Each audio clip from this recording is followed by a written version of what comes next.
पूर्व काल में चित्रभानु नामक एक शिकारी था जो शिकार करके अपने परिवार का पालन पोषण करता था। वो एक साहूकार का कर्जदार था, किंतु समय पर ऋण न चुका पाने के कारण साहूकार ने उसे शिवमठ में बंदी बना लिया।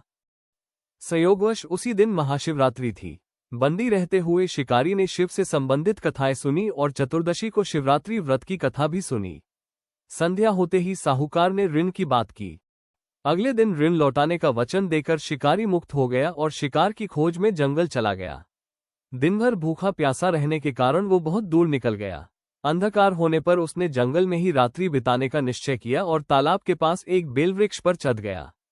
उस वृक्ष के नीचे शिवलिंग था जो बेलपत्रों से ढका हुआ था, पर शिकारी को इसका ज्ञान न था।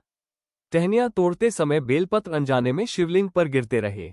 इस प्रकार उसका उपवास, रात्रि जागरण और पूजन अनायास ही पूर्ण हो गया। रात में एक एक करके गर्भिणी हिरणी, विरहिणी हिरणी और बच्चों वाली हिरणी आए। हर बार शिकारी ने शिकार करने का प्रयास किया, किंतु उनके करुण निवेदन से द्रवित होकर उन्हें जीवनदान देता गया। हर अवसर पर उसके हाथों से बेलपत्र शिवलिंग पर गिरते रहे और पूजा पूर्ण होती रही। प्रभात से पहले एक मृग आया।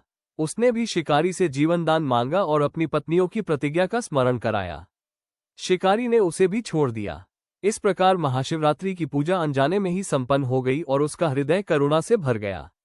प्रातः मृग परिवार लौट आया, किंतु उनकी सत्यता और प्रेम देखकर शिकारी ने उन्हें भी जीवनदान दे दिया। शिवकृपा से उसका हिंसक हृदय शुद्ध हो गया और उसे मोक्ष की प्राप्ति हुई। मृत्यु के समय शिवगण उसे शिवलोक ले गए। अगले जन्म में राजा चित्रभानु ने इस पुण्य स्मृति के साथ महाशिवरात्रि व्रत का पालन किया। ये कथा सिखाती है कि शिव केवल कर्मकांड से नहीं, बल्कि करुणा, दया और कल्याण भाव से प्रसन्न होते हैं।